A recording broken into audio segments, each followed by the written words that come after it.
శుక్లాంబరధరం విష్ణుం శశివర్ణం చతుర్భుజం ప్రసన్నవదనం ధ్యాయేత్ సర్వవిఘ్నోపశాంతయే శారదా శారదాంబోజవదనా వదనాంబుజే సర్వదా సర్వదాస్మాకం సన్నిధిం క్రియాతు. శ్రీమాత్రే నమః. శ్రీ మహాసరస్వత్యే నమః. సోషల్ పోస్ట్ ఛానల్ ప్రేక్షకులకి శుభయోగం కార్యక్రమానికి స్వాగతం.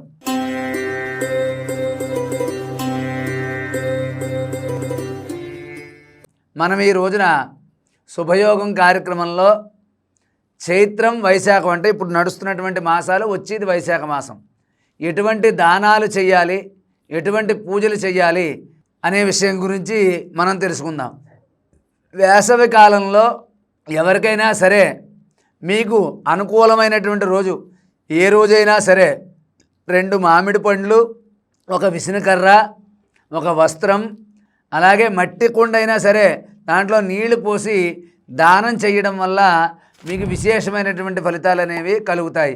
కాబట్టి ఈ యొక్క వైశాఖ మాసంలో కానీ చైత్రమాసంలో కానీ ఈ యొక్క వేసవి కాలంలో ఇటువంటివన్నీ అంటే మామిడి పండు, విసనకర్ర, నీళ్లతో నిండినటువంటి కుండ దాంతో దానం చేయడం వల్ల మీకు విశేషమైనటువంటి ఫలితాలు కలుగుతాయి. ఎందుకంటే ఇప్పుడు వేసవి కాలంలో ఎండ ఎక్కువగా ఉంటుంది, దానికి విసనకర్ర అంటే చేత్తో విసుకునేది, అలాగే ఒక కుండతో నీళ్లు దానం చేయడం వల్ల కూడా మీకు విశేషమైన ఫలితాలు కలుగుతాయి. కాబట్టి ఈ వైశాఖ మాసంలో రమా సత్యనారాయణ స్వామి వారి యొక్క వ్రతం చేసుకోవడం కానీ, రామాలయంలో కానీ, విష్ణాలయంలో కానీ, కృష్ణుడి గుడిలో కానీ తులసి మాల పట్టుకెళ్ళి తులసి పత్రి కోసి దండగా గుచ్చి సమర్పించడం వల్ల మీకు మహావిష్ణువు యొక్క అనుగ్రహం సంపూర్ణంగా కలుగుతుంది. మనకు మార్కెట్లో వైశాఖ పురాణం అనే పుస్తకం దొరుకుతుంది.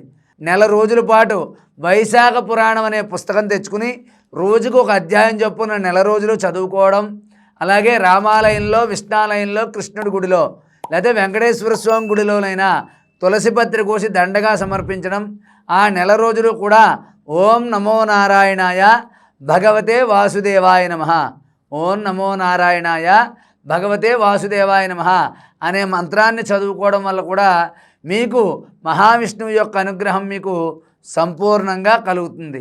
కాబట్టి మీరు చైత్రమాసం వేసవకాలం వైశాఖ మాసంలో అంటే మధుమాసం, మాధవ మాసం అంటారు ఈ 2 మాసాలని కూడా.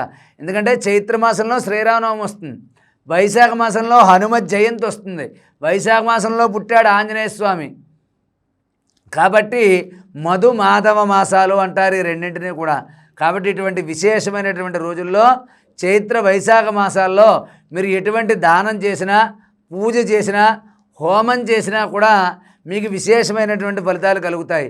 కాబట్టి పెళ్ళిళ్ళకి, గృహప్రవేశాలకి, శంకుస్థాపనలకి మూఢమే, అంతే తప్ప మూఢంలో సత్యనారాయణ వ్రతం చేసుకోవచ్చు, మీ ఇంట్లో నవగ్రహ హోమం చేసుకోవచ్చు, మీ ఇంట్లో గ్రహశాంతి చేసుకోవచ్చు, శివుడికి అభిషేకం చేసుకోవచ్చు, ఏదైనా సరే లక్ష్మీదేవికి ఎవరికైనా పూజలు అవి మూఢంలో చేసుకోవచ్చు.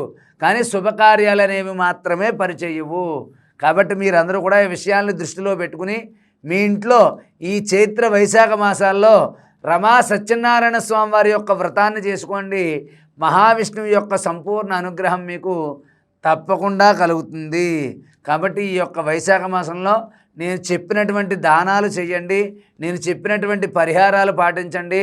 అలాగే వైశాఖ మాసంలో మీ ఇంట్లో ఏం చేస్తే ఇంకా అభివృద్ధి జరుగుతుంది అనేటటువంటి విషయాల గురించి కింద కనిపించే నెంబర్కి ఫోన్ చేసి తెలుసుకుని మీ ఇంట్లో శాస్త్రోక్తంగా రమా సత్యనారాయణ వ్రతం జరిపించుకోండి.